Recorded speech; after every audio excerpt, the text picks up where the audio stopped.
नाज़रीन अहम ख़बर है बडाणी मावा से शेयर कंदा हलूं त बडाणी वेझो ॻोठ सोनो खान सोमरो में घोटकी ज़िले सरहद थाने की पुलिस बिला जवाज घर ते चढ़ाई करे चादर ऐं 4 ईदवारी जो तकदुस पामाल करे ॿारनि ऐं औरतनि मथां तशद्दुद करे बडाणी शहर जो नौजवान शहजादो सौमरो के खंभे गुम करे छॾियो आहे।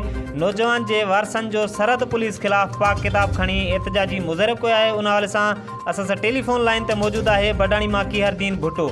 जी कीहरदीन, छा अपडेट्स आहिनि अव्हां वटि? जी बिल्कुल, बडाणी वेझो ॻोठ सोनो खान सोमरो जो रहवासी है शहजादो सोमरो, जैसे गुज़िरियल रात देर से घोटकी ज़िले सरहद थाने की पुलिस बिला जवाज खंभे गुम करे छॾियो आहे।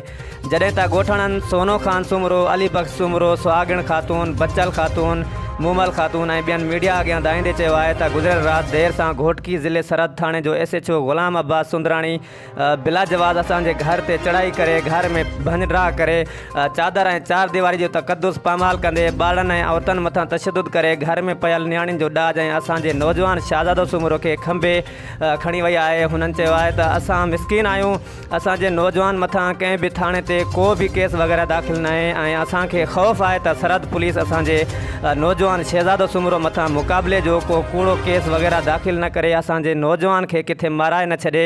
ऐं हुननि IG Sindh DIG Sukkur SSP Ghotki खे अपील कई आहे त फ़ौरन नोटिस वठी असांजो नौजवान खे पुलिस खां आज़ादु कराए असां सां इंसाफ़ कयो वञे। जी वॾी महिरबानी कीहरदीन भुट्टो तफ़सील खां आगाह करण लाइ।